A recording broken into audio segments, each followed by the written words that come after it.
bir skecimiz var. Bakın skecimizin konusu da çok ilginç. Şimdi Kırgızistan'dan bir öğrenci geliyor. İsmi Aybek Jolbunov ve skecin ismi Türkçemiz. Kendisi skeçte Türkçemizi Türk Koleji'nde öğrenen ve kısa zamanda neredeyse bize bile ders verecek hale gelen bir öğrenciyi oynayacak.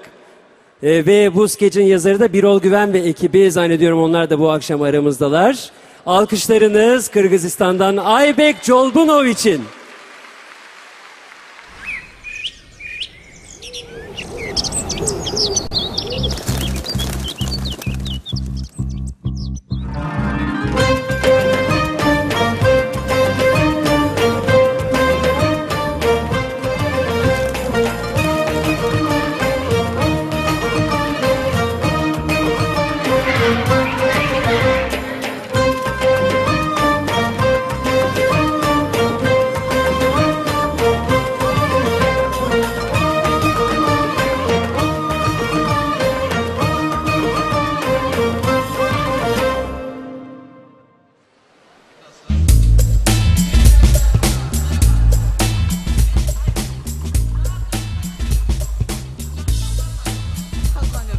Türkçem nasıl? Güzel mi?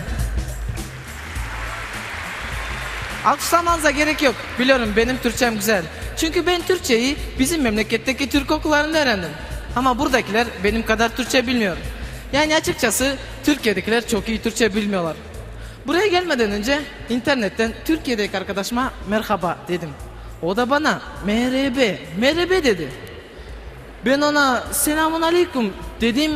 Bana as dedi. Sanıyorum ki Türkiye'deki bazı harfler vazgeçmişler. Neyse, imdadım öğretmenim yetişti. Bu anlamadığım merhaba, seleme, tememe gibi kelimeleri internet Türkçesi olduğunu söyledi. Neyse, inşallah burada kaldığım sürece Türkçem çok gelişecek. Türkiye'deki tabelalar da çok değiştirdi Türkçemi. Sporium, dönerium, dukokoreç, bir ara eyvah bizim uçak herhalde aktarmalı gidiyor. Daha Türkiye'ye varamadık diye geri dönmeye kalktık. Allah'tan Midtown isimli lokantanın önünden geçerken bir adam gel dönere gel diye bağırdı da Türkiye'de olduğumuzu anladık. Bunların hepsi Türkçeyle kalmış. Bizim öğretmenimiz öğrettiği Türkçeyi burada pek kullanma şansımız olmuyor. Türkiye'de sanki bambaşka bir Türkçe konuşuyorlar. Türkiye'li olmadığımızı anladıklarında aramızda böyle bir konuşmalar geçiyor. Sultanahmet'e nasıl gidebilirim diye sorduğumda şimdi sen var gitmek buradan go sonra sağdan okey.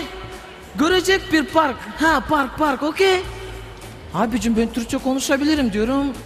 Okey. Sonra o parkı arkana almak go Sultanahmet kabak gibi karşında.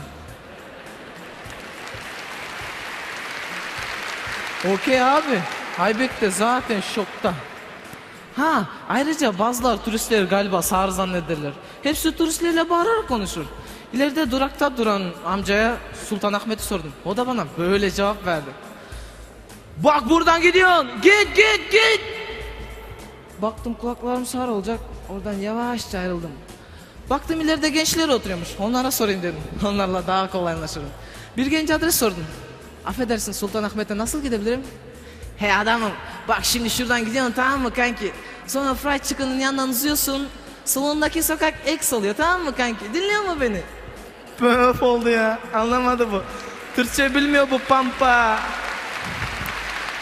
Ben de ona dedim ki bana pampa mampa deme birader. Alırım paçanı. Asıl sen bilmiyorsun Türkçe. Ben Türkçenin harman olduğu yerden, fedakarlığın başkentinden, samimiyetin kalbinden, yani Türk okullarından geliyorum tamam mı birader?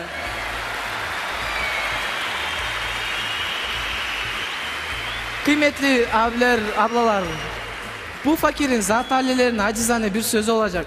Gelin gönüllerimizle konuşalım. Gönülleri Türkçemizi doğru konuşalım. Teşekkürler.